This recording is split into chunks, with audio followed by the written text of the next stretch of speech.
What's going on, ladies and gentlemen, and welcome to the Not Bland Show. And I'm your host, Dujane Bland, and I'm happy it's Tuesday again. I hope you are too.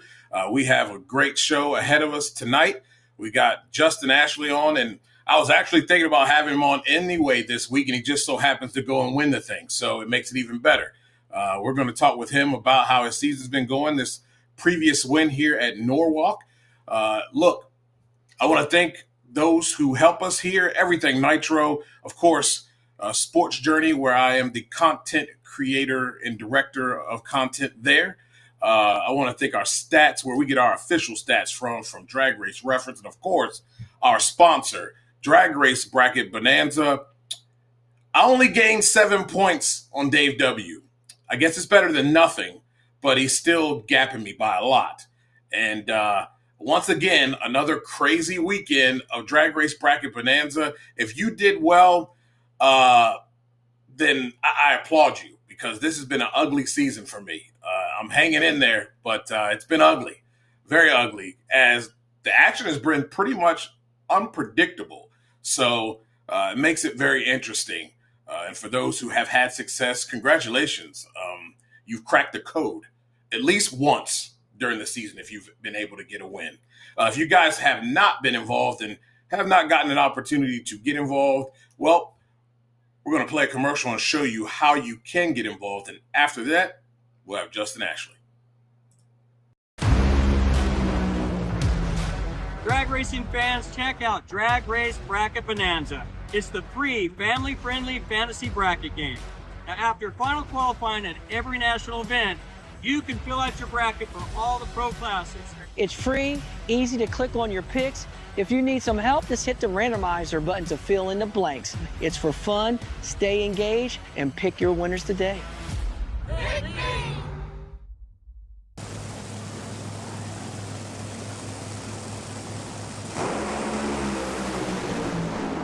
A 27 light for Justin Ashley, absolutely dictating terms on the starting line, and he wins on a hole shot. 393 beats a 392. He is a weapon. There was nothing to be disputed here other than the fact that you just knocked the tree down once again, 27 on the tree, and that makes you our top fuel champion here at the Summit Equipment Racing NHRA Nationals. What do you have to say? Wow is what I have to say. This is absolutely spectacular. My father won here in Funny Car in 2007, and I've always dreamed of winning right here in Norwalk, and this is so incredibly special to me. I have to thank our entire team. They do such an amazing job. They make my job so easy. I'm just along for the ride. Mike Green, Tommy DeLago, Dustin Davis are amazing individuals. They're great at what they do. Thank you to Randy, Maria, the team from Skag Power Equipment, Toyota Gazoo Racing. None of this would be possible without Skag. We might celebrate by riding a Turf Tiger later tonight. RCN Capital, Impact, Kato, Mac Tools, Mobile One. We love you guys. We thank you guys.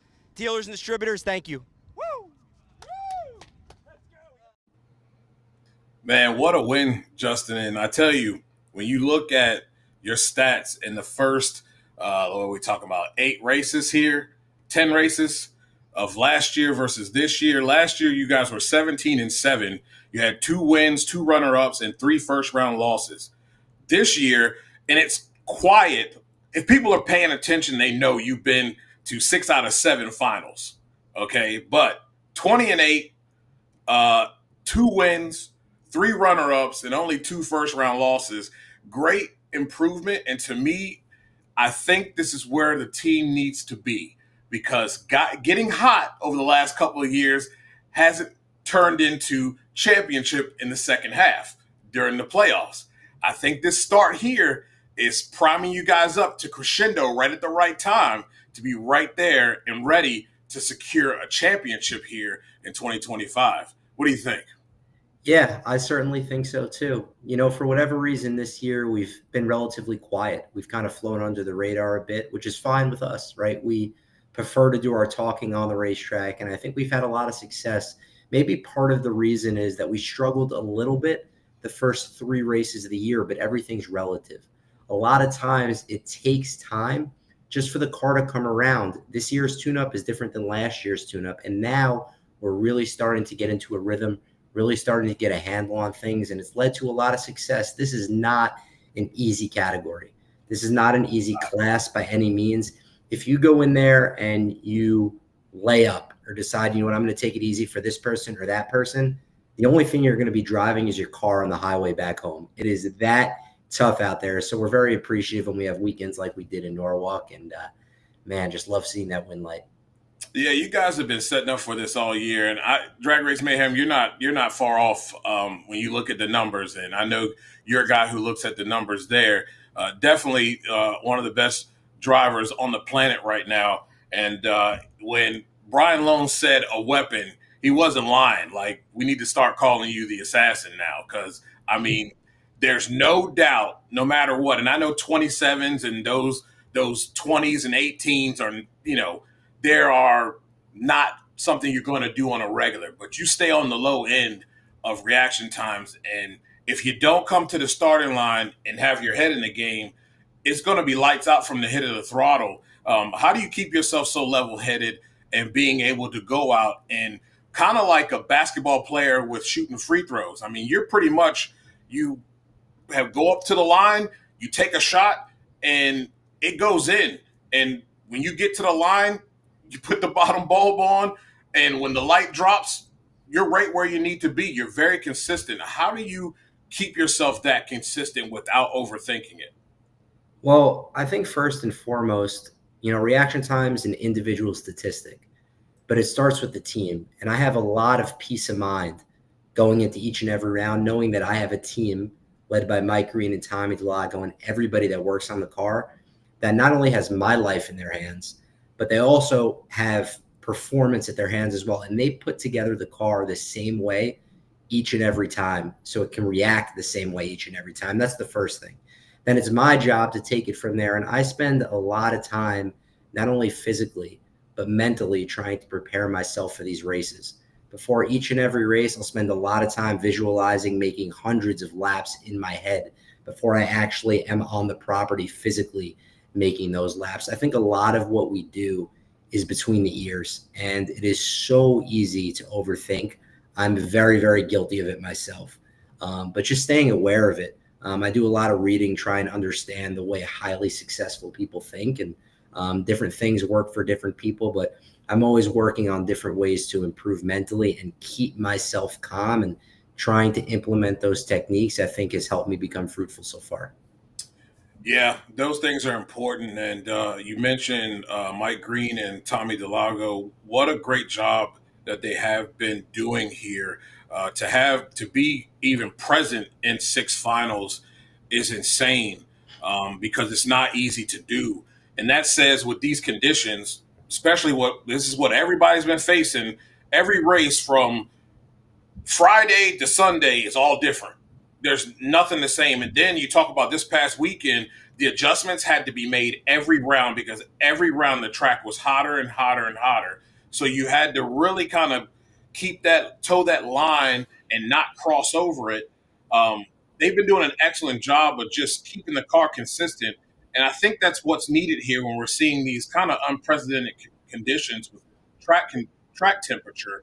And this is going to be good, because down the stretch, these type of conditions we continue to see. We don't have a lot of hero time and a whole lot of hero sessions. Hot weather tune-up is going to be extremely important when the time comes for playoff time. It definitely is. And I think that when I look back at these last few races, you realize, man, we've been to 6 of the last 7 finals or something like that, 6 finals in the first 10 races. That's a very, very difficult thing to do. And what that requires is precision and consistency. And that's even harder to do on hot racetracks. Yeah. You mentioned it, each round this past weekend in Norwalk, you have to look at it in a vacuum, because the track temperature just continued to increase and increase throughout the day. And they were able to tinker with it and make the right adjustments. And the guys were able to come back and put the car together the right way. Just thinking about it, it was 90 plus degrees out there. It was burning hot.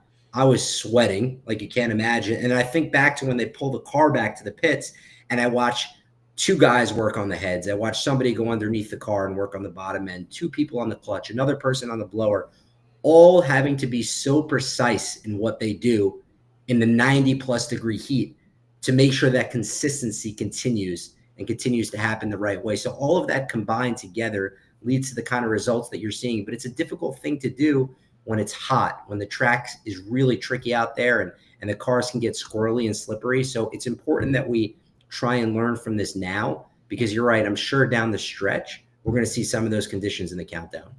Yeah, and you talk about the mental fortitude, especially when you're talking about the heat. You talk about having to deal with hot conditions. You come back, the crew comes back. This is a hot race car. The motor's hot. They're having to tear that thing down. And so you not only have the thought of, I need to make sure that I'm doing what I need to do and repeat and make sure I'm not making any mistakes, but that heat's wearing on your mental as well and taxing you a little bit. It tests your mental fortitude.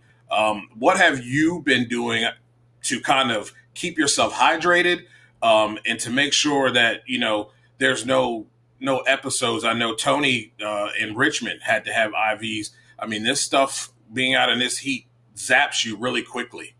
It's real. It's tough, even for the short amount of time that you're sitting in the race car. You feel it, and the guys feel it when they're working on the car. I think just staying on top of it, right? Being conscious of your hydration, being conscious of what you're eating and what you're drinking. I think just to get ahead of it, and like any athlete has a diet or a routine or a nutrition plan, try and approach things the same way and finding the right balance between spending the necessary time outside and then spending the appropriate time amount inside as well. Whether it's looking at data information, spending a few minutes in the AC, or just chilling out for a little while. But it's also very important for us and what we do to spend time outside and outside of the race car with the fans, because without the fans, NHRA isn't what it is today. And then spending time, don't forget, we have hundreds of people from SCAG, dealers, distributors, owners, users from all across the country that come to watch us race. So that's a very important, the most important part of what we do is spending time with them, sitting down, talking with them in the hospitality tent throughout the weekend while the racing is going on. So just finding the balance of doing that collectively and getting into a routine, I think, is something that's been very helpful for all of us. Yeah, that routine is so important. And Memphis Lonnie has a question for you. He said, with all the weather and everything, how long before your run do you wait to suit up and get into the race car? Yeah, that's a great question. Thank you for asking. I have a normal rule of thumb where I get in 5 pairs beforehand. When it's a little bit hotter, I might wait till 4 pairs beforehand. But generally somewhere between 4 or 5 pairs ahead. How many times do you hit the practice tree? Drag Race Mayhem asked. So different things work for different people. I used the practice tree for a long time. Didn't really work well for me. Never felt comfortable. I felt myself kind of timing it, I guess, if you will, is probably the best way to say it. Yeah. The most realistic simulation for me has always been the visualization technique, which a lot of athletes, a lot of golfers use. Try and get my 5 senses involved and really try and imagine myself vividly in the race car, seeing the tree that way. So that I do a lot, certainly a lot. And that's something that works better for me than the practice tree. Yeah, I've kind of played around with practice tree, and that doesn't really work for me either. Like, yeah. It seems like you're trying to time the light instead of react to it. And then when you do more of a visualization and kind of go that route, it seems more natural, and it takes away that ability or that thought of trying to time the light instead of react to it. Exactly. Couldn't agree more. Now, this has been a quite a season for you guys, and I'm happy to see this happen here. I want to know what your thoughts are on this regular season championship. I really liked when they introduced this. In football they have divisional champions, and then we have conference champions. So, what are your thoughts on this whole having a regular season champ? I think it's great. I think it adds more excitement to the regular season. It adds more of a willingness to be engaged, not only from a driver and team perspective, but from a fan perspective as well. All of a sudden, they're crowning a regular season champion with a $150,000 purse.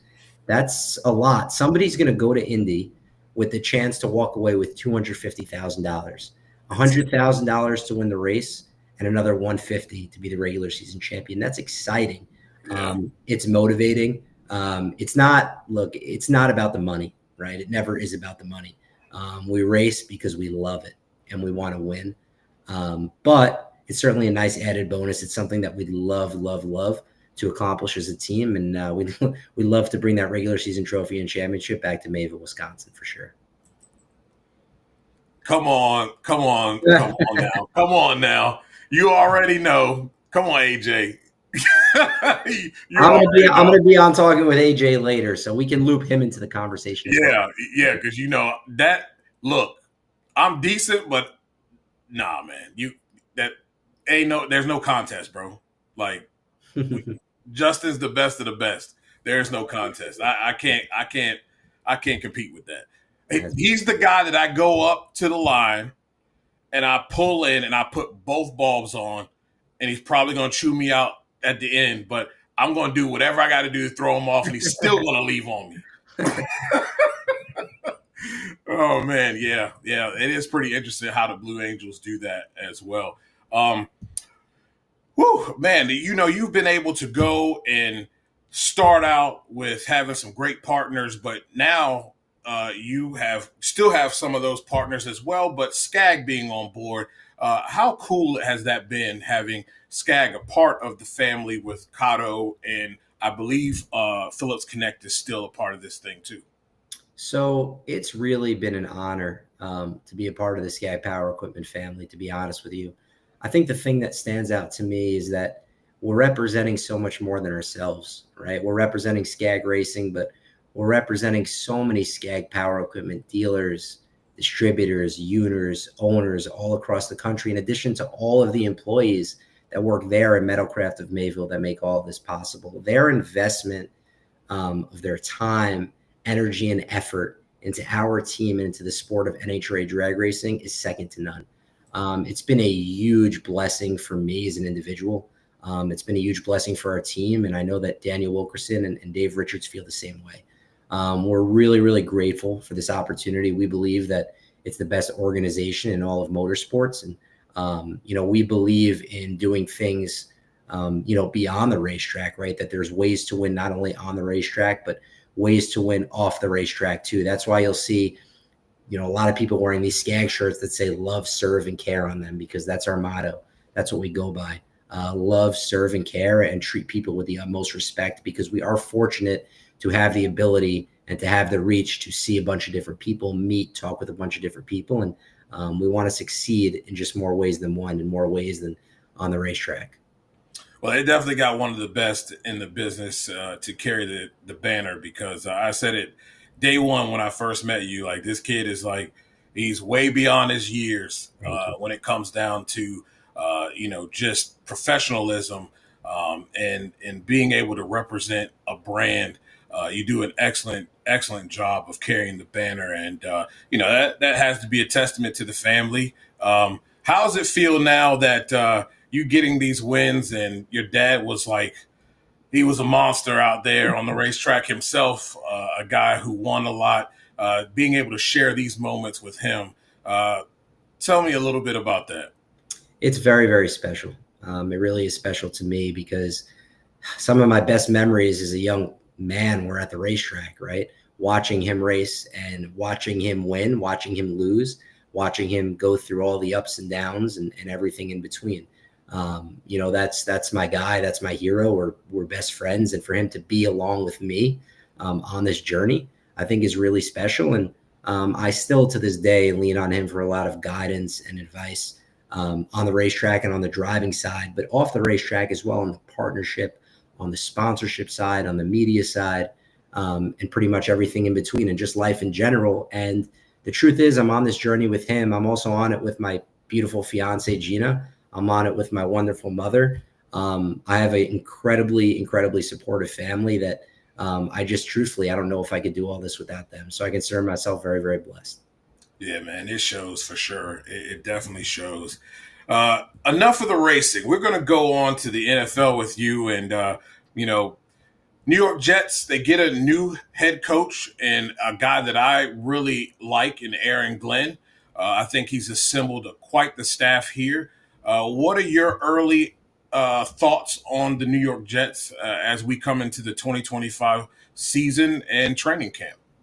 Yeah, I'm encouraged. I think they did a complete role reversal from the way things were last year, right? They were loud, everything was out there. Now they're a little bit more quiet, focused on doing their talking on the field, which I think is something that they need as an organization. I'm more of an intangibles guy than a schematic guy. So I think the schematics are important, but I think Aaron Glenn, what he brings from an intangible side and the leadership side, I think is really needed for the Jets right now. And I'm hoping that he's the guy to turn the culture around. I think that he will. I feel like we have the same conversation every year and it doesn't happen. But I feel like they're really headed in the right direction. You know as well as I do, you have to surround yourself with the right people. Yes. Like they have the right character, the right attitude, the right coaching staff around him. So I think they'll be okay. Yeah, I like the moves that they made. They got Mimbu with the first round pick there for the right tackle. That's so important for the offensive line to have someone and an anchor on each end. We know that Justin Fields has the ability to use his legs and be able to get out of the pocket. I'm interested to see how they use him this year. Watching him with the Steelers, it seemed like they didn't ask him to do very much. It was pretty much like a two-read system. If you got somebody over the top, great. Your next read is the tight end. If the tight end isn't there, well, you know what you got to do, run. I think he's a little bit more going to be better off because I think it's going to be a balance here. You still have Breece Hall. You got Braylon Allen at running back. And, I think that even Isaiah Davis. So I think you got some guys there. They're going to be able to balance this thing out with having a good offensive line. And most importantly, I think the defense will be that much better. You look at what Aaron Glenn was able to do there in Detroit. And let's not forget, he used guys off the bench when they got hurt that just came in and kind of filled slots. It didn't turn out to be the greatest when they met the Washington Commanders in that particular game in the playoffs. But he's shown that he's able to take guys and get the best out of what he's got and maximize certain guys' talents. Yeah, that's really well said. 100%. I couldn't agree more. I think that in football in particular, out of the four major sports, coaching is probably the most important in that sport. Yeah. So I think they'll lean into the run game because they have Justin Fields, they have Breece Hall, they have a really strong offensive line. The defense should be improved. If I had to guess, I would say probably this year they're hoping to take the next step, maybe 8-9 wins, and then take that as a platform, another free agency, another draft, and then build off that to become, a real contender. At least that's what I'm hoping. Yeah, it's a tough division. And I think they're aware of that. I still think, there's always room to do something. Miami, we really don't know what they're going to be like. I know everybody's got these high hopes for the New England Patriots, but I need to see it on the football field. It's great, got an established coach, and they have some pieces there, but I'm not 100% sold just yet. So I think they have an opportunity to come out and not really look like they're rebuilding. I thought the Aaron Rodgers experiment was not necessarily the best experiment, just because of the guy he is. I'm not really fond of the guy. I don't think it works out here in Pittsburgh either. I don't know why they're going older. That doesn't make sense. But I do like what the moves that they made. Getting adults in the building matter. Look at the Washington Commanders. That's all I have to say. Look at the Washington Commanders. Putting adults in the building from top to bottom changes the whole entire narrative of a football team. And when you don't have those adults in the room, well, inmates run the asylum. And I think we've seen examples of that. But I do think the Jets will be the better New York team. I do not believe in the New York Giants. And now you're speaking my language. I love the Jets. I think they're definitely they got the right people in the building. And when you have the right people in the building, generally good things happen. Yeah, man. It's going to be a fun season. I'm really looking forward to it. I think we're really going to see a lot of parity this year across the league with the way teams drafted. Some teams will be better than others, as they always is every year. But I think we're going to see some teams that have been kind of lingering around to take the next step that will take the next step. Yeah, and there's always, it seems like, at least lately, like at least 3, 4, 5 teams that didn't make the playoffs the year before that make the playoffs the following year. So that Yeah. adds to the parity in the league. And then once you're in the playoffs, man, in football, anything can happen. Anything can happen. This playoff football is fun to watch. So I'm hoping the Jets can sneak in and grab a wild card spot. But man, when you see what the Commanders did, it's bringing the right quarterback. You're bringing a new head coach, a new owner, new staff. It's awesome. One of my favorite players to watch around the league is Jaden Daniels, but I also love Terry McLaurin as well. So that's some combination. Yeah, man. I try to tell people, if people were telling me, it's Drake May, it's Drake May. Like, no, you got to watch this kid's tape. Right. And it's not just a matter of his biggest thing is what I love about him is his work off the field and the amount of time he puts in. It's kind of like Peyton Manning-esque in the sense that they spend a lot of time learning the defenses, learning the looks, and being able to just make that second nature to be able to dissect the defense and get your players in the right position to make plays. And that makes a huge difference. Most importantly, he's a humble guy, somebody who's not – his ego isn't big as his playing style. So that helps as well. That's what you need. That's what you need at the quarterback position today. You really do. Yeah. Well, Justin, I appreciate you taking the time. Congratulations on having back-to-back wins. I know you guys didn't really want to receive that win in Richmond the way that you did, but it is what it is, and you've got back-to-back wins, and you guys are ascending and trending in the right direction. I wish you the best for the regular season, and hopefully this season, buddy, you can turn this thing into a championship and you can get yourself a ring. That's certainly the goal. I appreciate it. Thank you for having me on. Thank you for everything you do to cover the sport. And thank you. I see people viewing, people commenting in the chat. So thank you to those people as well. And hopefully we'll catch up soon. Appreciate you, buddy. Have a great night. You too. Thank you. Justin Ashley, everybody. Like I said, class act, man. It's unbelievable to see this kid grow as he's been in the sport. And, like I said, testament to the upbringing. I tell you, man, he's an absolute just phenomenal guy. I saw that. Detroit going to win the Super Bowl this year. Okay, I'm going to give you my take here. I'm a little bit concerned about losing the coordinators. I am very concerned about losing the coordinators. It's going to be, love everything about this football team. I think coordinator change, when you lose two coordinators, offense and defense, that's going to be a learning curve. The good thing is they have the talent in the building, and most importantly, they have a head coach that everybody believes in and will run through a brick wall for. So I think they get in the playoffs, no doubt. The Bears are in flux, and everybody thinks because they've, added a offensive head coach and they've gone out and gotten the right pieces to put around Caleb Williams that they'll be there. But I think it's going to be a year or two. I think they'll be better than they were last year for sure, but it's going to take 2 years. Green Bay is in flux. We really need to see whether Jordan Love is going to be the guy that can at times put the team on his back. And you're going to need that in this division. Minnesota also with J.J. McCarthy now coming in and going to be the starter. I really thought he probably would have been the starter to begin with if he hadn't have gotten injured. I think with a guy like Kevin O'Connell, who I had an opportunity to see in Washington, he's a quarterback guru, and they will be good.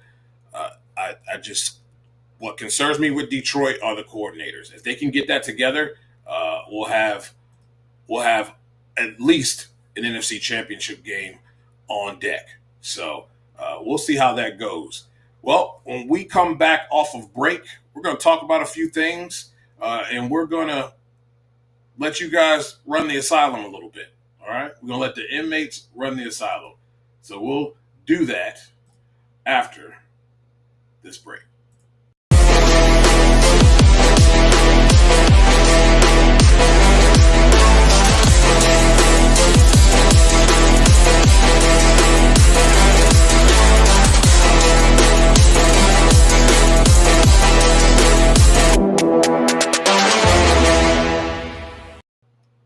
Talking funny cars with Buddy Hull will be back. I think we've talked about this. It should be Sonoma when the first episode, I believe either they're going to record it or they will drop around that time. As we get closer, I will keep in close contact as I always do with Elon Warner, and we'll get you guys notified when that time comes. But right now, we roll into our segment of What do we want to talk about? What do we want to talk about? There's a lot going on. Norwalk was fantastic. Go Patriots, huh? Dave W. says go Patriots. Oh, go Pistons. I like Detroit Pistons. I do. Should be interesting this upcoming NBA season, too.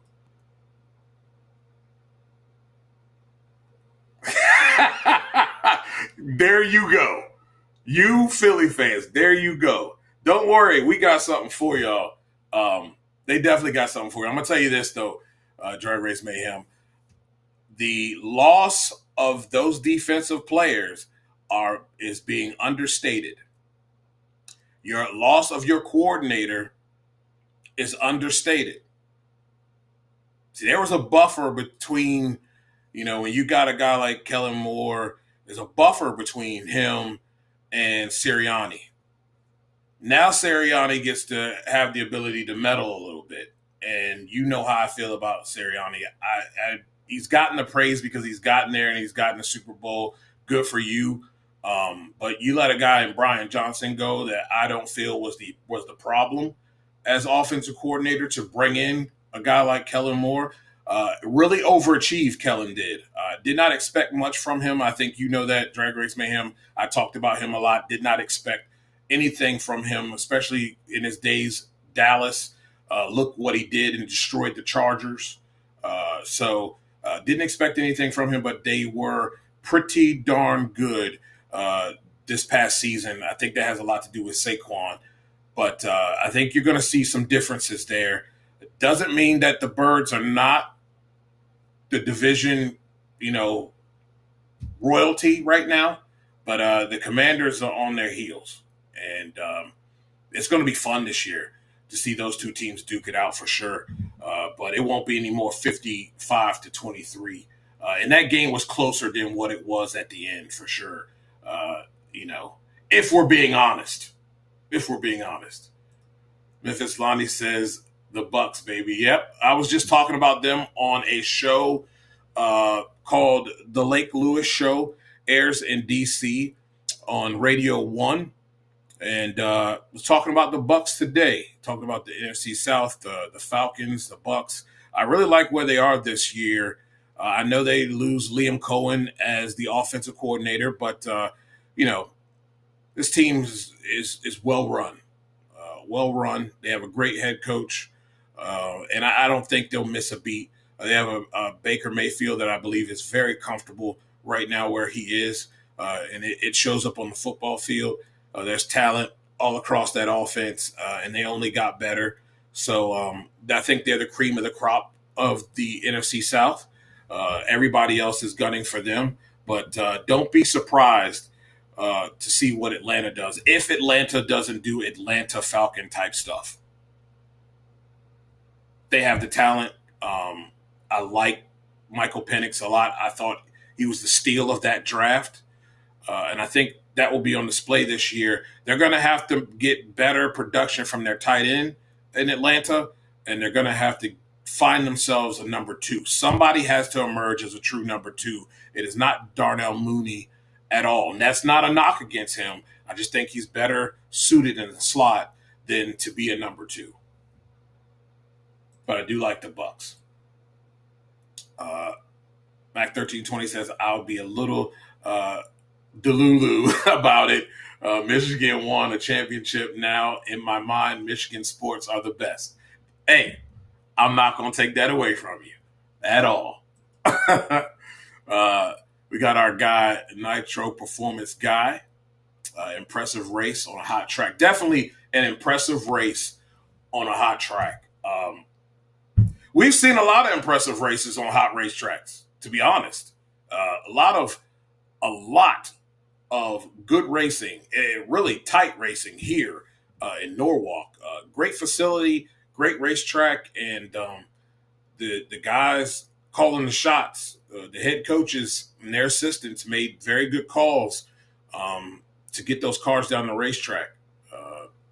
Really, really good stuff. And you starting to see these guys and these teams separate themselves a little bit when it comes down to the hot weather. You saw Clay start throwing some haymakers in the heat this weekend. Not surprised at all. You can't keep Jimmo down and Bonifani. Can't keep them guys down. They'll figure it out. I'm a little bit surprised with some teams. I think Cruz is starting to come around. It's very interesting. And my man says KC. I think people are understating them. We got talking heads talking about they're not going to make the playoffs. That's foolish talk. That's hot takes. That's TMZ like stuff, and that's childish. That ain't. Yeah, that's a child's game. You says, what advice would you give to me for getting guests on my YouTube show? It will be an NHRA YouTube show. Man. Most drivers are willing. It's just a matter of contacts.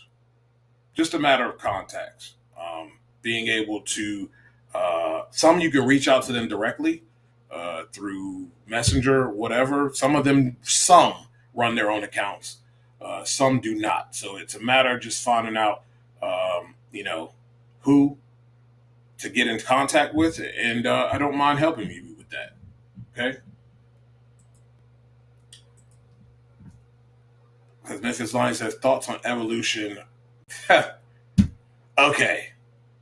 So this evolution deal, where it's placed shows how much respect they have for the women's division.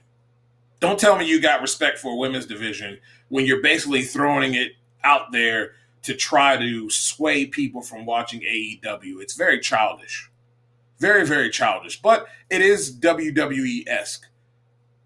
But at the same time, it's disrespect to the women's division. It is a pay-per-view that I would watch. But if it's conflicting with AEW, I will not watch it. Because I like my AEW as much as I like my WWE. So, there's some hardcores that don't really care for AEW, and that's fine. But those are they've been trained, I'll say. They've been trained to the Vince McMahon way of wrestling, and that's why they don't like AEW. And people will tell you different and come up with all these different excuses, but that's really what's at the core of it. These folks, Vince did a great job of training people on how to like his brand of what he thinks wrestling should be.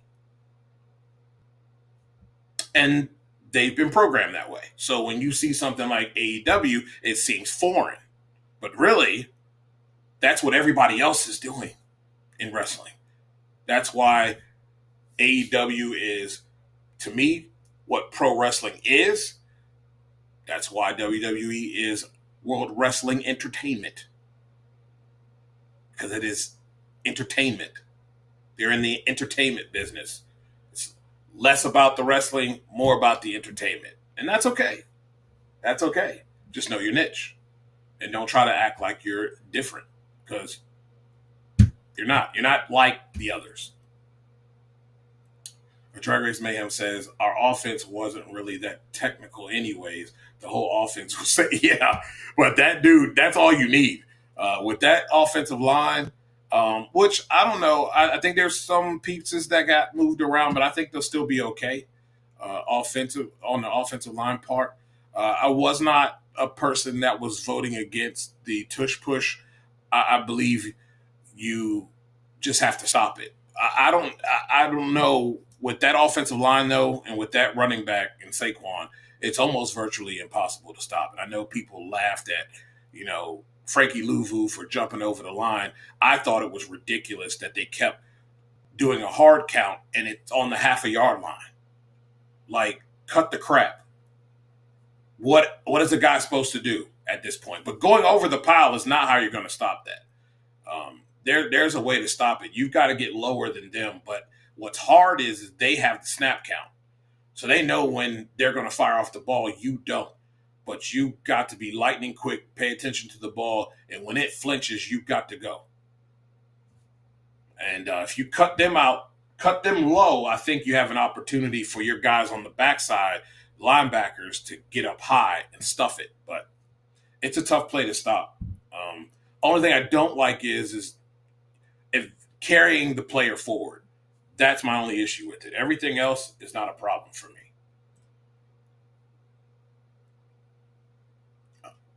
Yeah, I've got his. If you guys can put them in the link, you guys can put the links in the chat if they'll go in there. I'm sure that they will. Drag Race Bam says thoughts in Josh Hart's post. If you saw it, I did. I don't know why he deleted it, but you guys know that I'm a guy who tells the truth. And if you pay attention, there are some of us in the media that say slick-ish at times and also put things that they believe are facts, or they fabricate stories to create drama. Trust me, if you pay attention and you know what's going on, there's some of this stuff that people are saying that's like, no, hell no, that's not even close. You just made that up. That's not true. And I have no problem with it. I don't know why he took it down. Because he wasn't lying. That guy's never hung anybody out to dry, and he's never deep staged in his career. Never. I've never seen him turn out the top ball. So to come up with these different things and to talk about, talk about him being slow, but everybody's got their routine. And at the end of the day, 7 seconds, bro. If he gets timed out, then that's on him.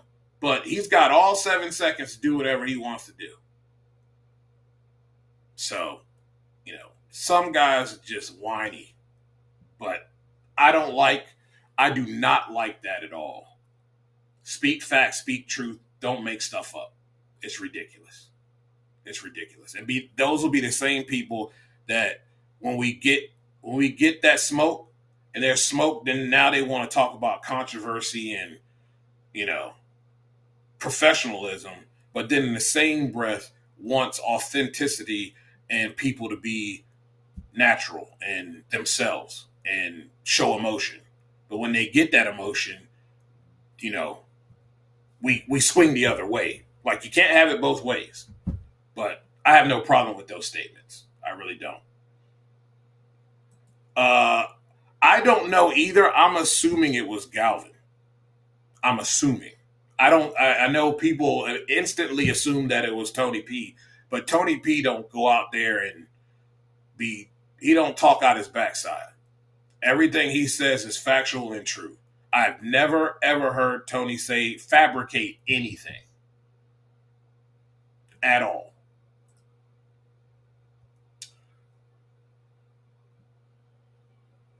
Yeah, take a look at it. But yes, it was. I didn't think it was a bad post at all. Yeah, he was hot now. He was hot. There's no doubt about it. Exactly. That is it right there. That is it. And it's true. There are a lot of people out here that their mouths are reckless. And when they get called out on it, then it's like, why are you coming at me like that? I didn't do anything. You know who you are, man. Like, come on, bro. It's sickening, really. It really is. Like, the drama's gonna create itself, because these same people will create these narratives, and then when they get the smoke, then all of a sudden, you like that guy who just, basically kept poking the kid until he reacted, and then it's like, oh, no, why you reacted like that?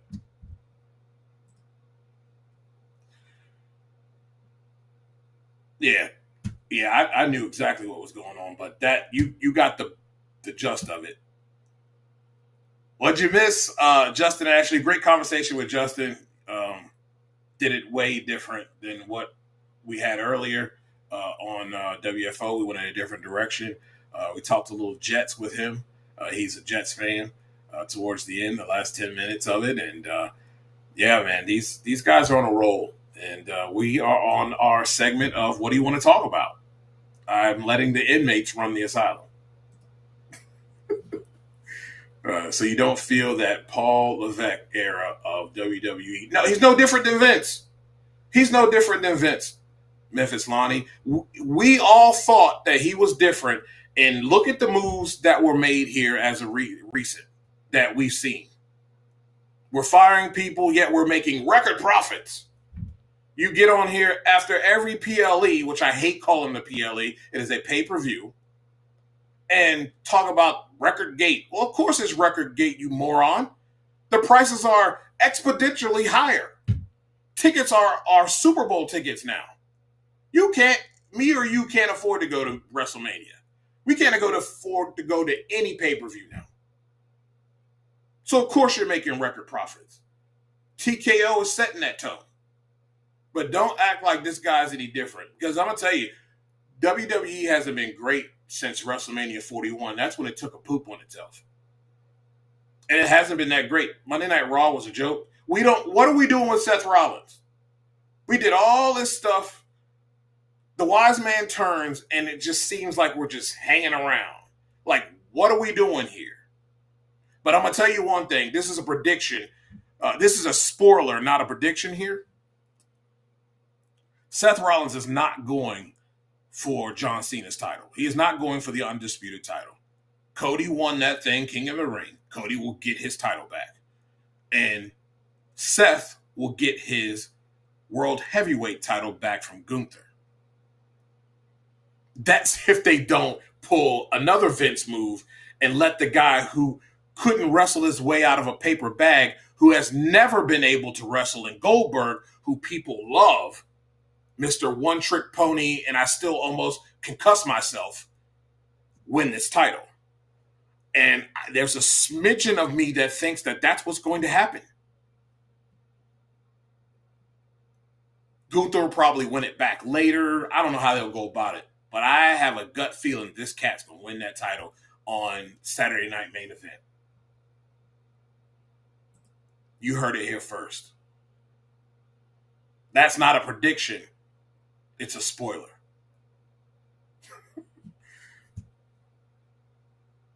Yeah, I will try to message you through just comment, and I'll get back to you on that, and I'll help you out a little bit.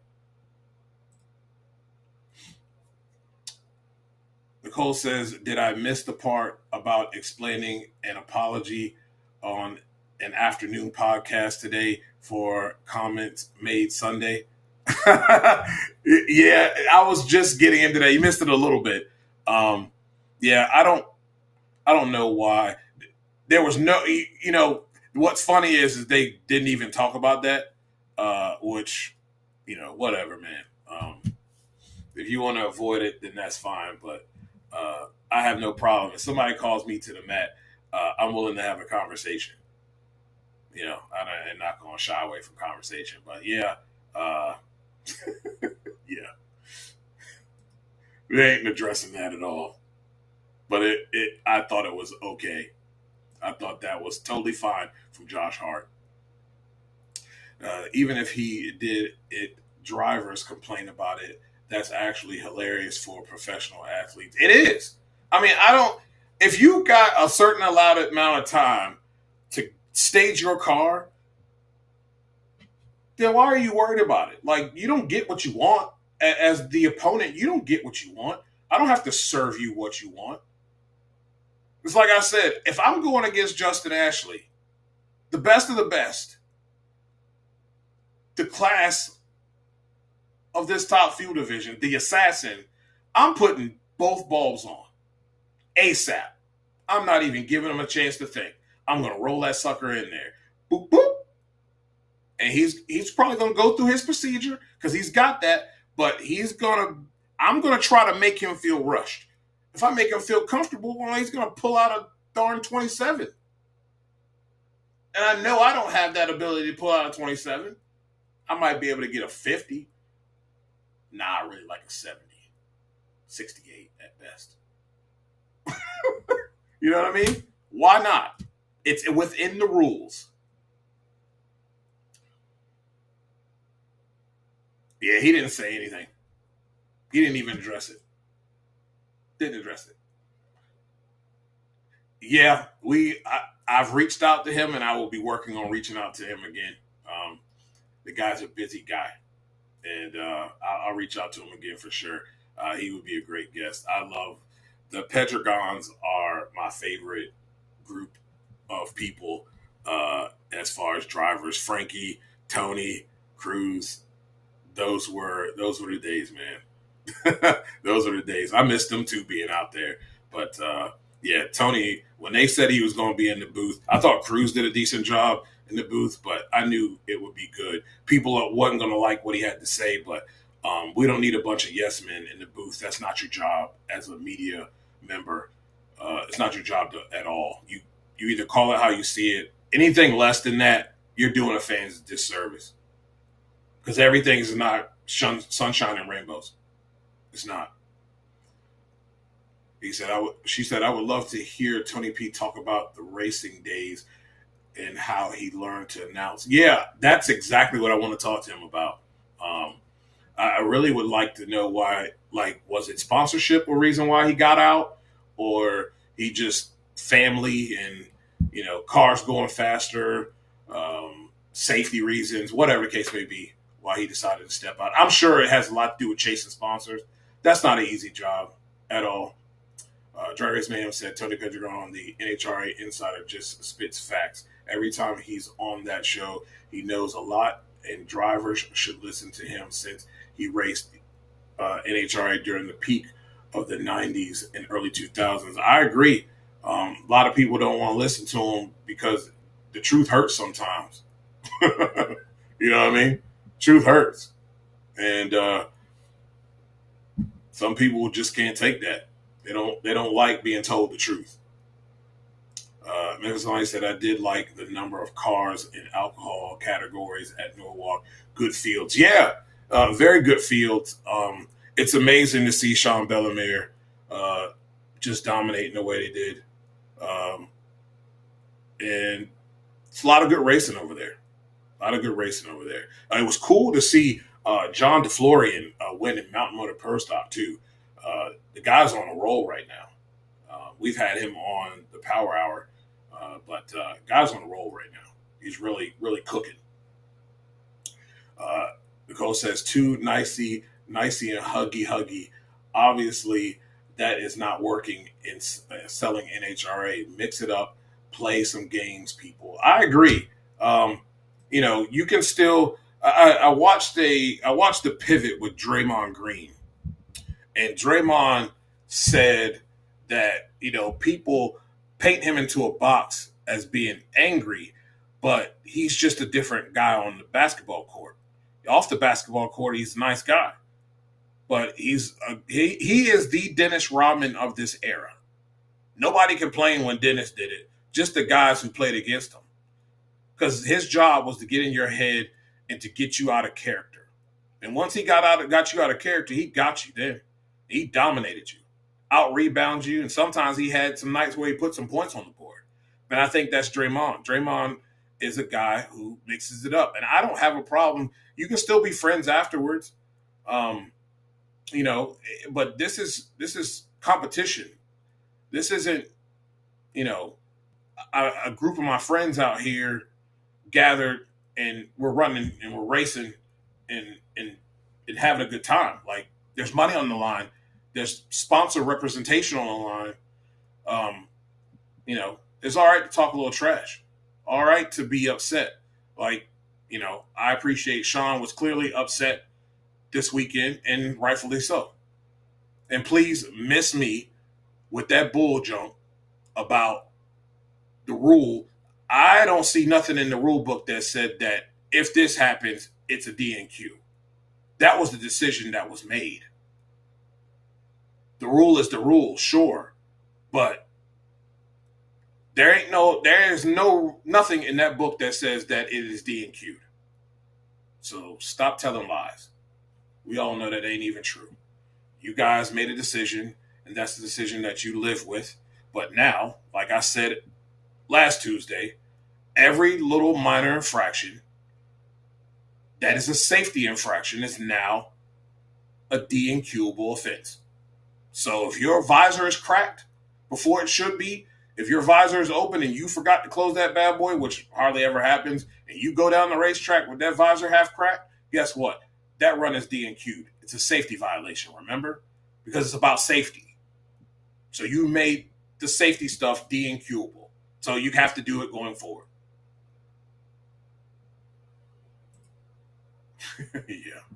We have participation championship format at this point. You're right. I think, though, when you look at, if I'm not mistaken, I don't believe Top Fuel or Funny Car has any participation. Maybe Funny Car, but I think Top Fuel does not. Pro Stock Bike does not. I think the only classes are Funny Car and Pro Stock, I believe, who still, if you make every race, you will be counted in to the participation trophy side of things. Mac 1320 says, "Oh, McKenna Bold getting his first national win was awesome to watch." It really was. It really was awesome to watch. It was cool to see Corey Reed get his first national event win as well. All that guy's been through, and the way it all shook down. It wasn't, I don't know about you guys, but watching it all, it wasn't one of those days that you felt like it was going to be Corey's day. He just stepped up to the plate and took it. And I know, tire shaking the other lane, but with the light that he cut, there was no way that Dallas was going to be able to run him down. So I don't know about you guys, but it didn't feel that way. Drag Race Mayhem says, and I can't believe we went this long without mentioning Corey Reed. Yeah, I know, right? It was an amazing win this weekend for him. And have Joey, his best friend, on the starting line. It's just cool stuff. Both of them been through a lot, and to see the fruits of his labor coming to fruition there in Norwalk was absolutely amazing. It really was. You look at John Hall getting himself a win as well. Good stuff there for him. And the bike has been there. He's just made some mistakes over the last couple of races. He has definitely made some mistakes. And everything came together this weekend. He's had the bike, though. MSR has given him a very good ride, and it's been pretty consistent, and he was able to cash in this weekend.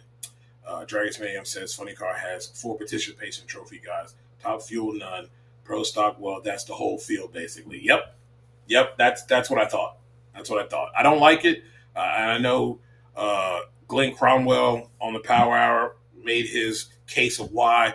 I don't buy that, though. I think it waters down the playoff, and it really minimizes the drama that's created coming into Indy when you have an 11th, 12th place team that if they make some moves, qualify well, go more rounds, they sneak their way into that top 10 and bump somebody out. That drama is taken away because of that. So I don't really care for that at all. I wanted to get to this take too. It's an NFL take. I don't understand what the Pittsburgh Steelers are doing. You send Jalen Ramsey, you trade Jalen Ramsey, one older guy, and I know we're talking like 30 being old in the NFL, but you're trading one older guy for a guy who is younger and Micah Fitzpatrick. Now, maybe he just didn't want to be there. I don't know. But Fitzpatrick's a better coverer than Jalen Ramsey at this point in his career. Don't like what I said? Go look at the tape. Go look at his Rams tape. Go look at his Dolphins tape. He's not the cover he was in Jacksonville. He's just not. Does he make solid tackles? Sure. He is a guy who can track the ball well. But I'm not sure what Pittsburgh's doing. You bring in a guy, you can sell me all day long on how live Aaron Rodgers' arm looked. I know what I saw at the end of last season. Do I think he'll be a little bit better? Yes. I think he came back too quick, just as much as Kirk Cousins came back too quick. He started experiencing fatigue in that Achilles. And that happens, when you have something reconstructed. Kirk had the same thing happen, cost him his job. I blame coaching a little bit for that too. It was very clear he was experiencing fatigue. Even when going back to a guy that I really like, and just because I was thinking about it, I had his name and I lost it. But when can't think of his name, played in Washington, got moved from KC to Washington, and he had that nasty leg injury. He had half a calf after the infection. It was weak, and he experienced fatigue too at a certain point. And it just happens. That stuff happens. So will he be a little bit better? Yes. But I don't see a Pittsburgh Steeler offensive line that is very, very good at protecting a quarterback. And that guy's a statue. Let's be honest. He's not running around like he used to, doing Aaron Rodgers-like stuff. That's just not happening. I think Mike Tomlin's job is on the line. And we'll see. I think the Steelers are a better organization than that. I think they have something up their sleeve. Maybe they draft a quarterback next year, but I don't think they plan on losing if you go out and you wait around for an Aaron Rodgers. You're not planning on losing. You're looking to try to win. I don't like the Jalen Ramsey move, though. I think you downgraded in the safety position. Just I don't, and maybe he'll prove me wrong this year, but I don't like it at all. And in that division, it's tough. And they at least will be 500. Will they make the playoffs? Maybe, but I need to see good stuff from Aaron Rodgers. Let's see. Nicole says, no excitement to make the top 10 at Indy. 4 days of pro racing is now just drawn out. It is. It is. No excitement. It's just 5 rounds of, just qualifying. Almost, it's about as boring as NASCAR qualifying. Yeah, I said it. I don't like NASCAR qualifying. It's boring. Drag Race Man says Indy is more for sportsmen guys. To be honest, the pros isn't. It's just another race now. This is all just preseason to actual season starts at Maple Grove. Yeah. But I will say this, though. That regular season championship has made people honest. Because we'd have had folks that really haven't won a couple races. I mean, you'd have folks testing.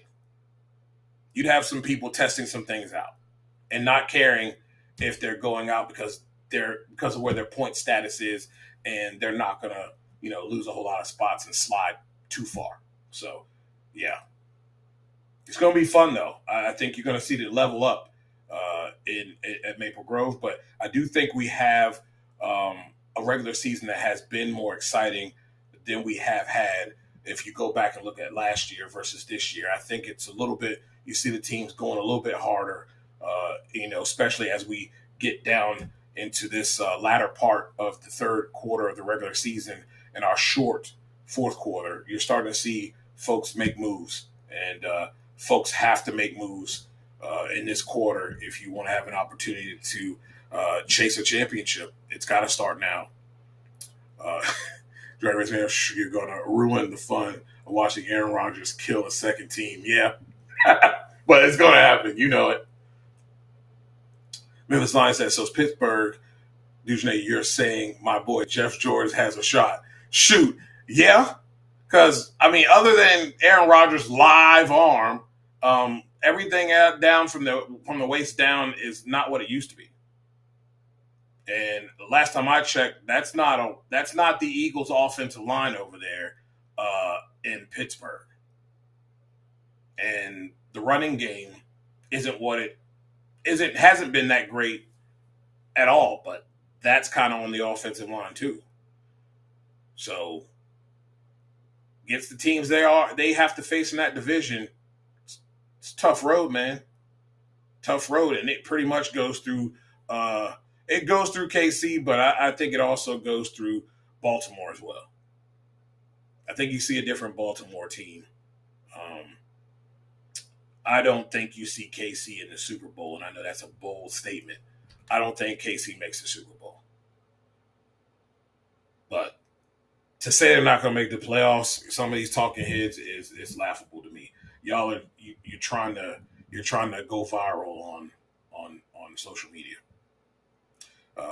Mac 1320 says Indy is my favorite race of the year, even though Norwalk is technically my home track. This year, God willing, will be a 13th trip. That'll work. I need to get to Indy. I'm shooting for the 75th anniversary of Indy and of the following year. What I want to know, and I will try to find out, is I'm hoping that the media gets rings. They used to do all kinds of fun stuff for the media at the beginning of the season. I remember Mopar handing out this. It's a thumb drive, but it's like a shift knob. It used to be all kinds of cool stuff. You would get pins and different things. Now, well, it's not much. It's not much. We don't even get good food anymore. Sad. It's sad. Well, ladies and gentlemen, that brings us to our end of the show. Man, thank you guys for tuning in. Thank you guys for the participation. Sometimes I like to turn it over to you guys. I am thinking about having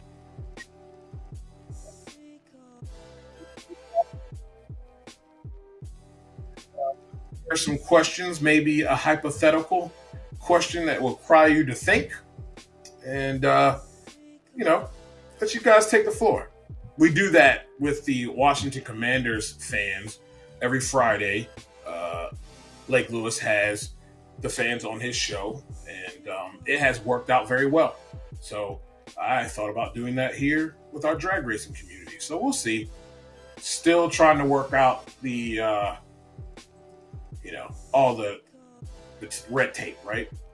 Well, for everything Nitro, for sportsjourney.com, for Drag Race Reference, and of course, our sponsor, Drag Race Bracket Bonanza, thank you so much for tuning in to this week's show. And man,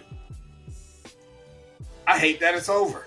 But if you want to continue to watch me, you can go over to the Power Hour. We're going to have Corey Reed on the show. So it should be fun. Should be a lot of fun having him on the show. Well, ladies and gentlemen, I thank you again. This has been the Not Bland Show. I'm Dujanay Bland. And until next time, ladies and gentlemen, be safe out there. And see you next Tuesday.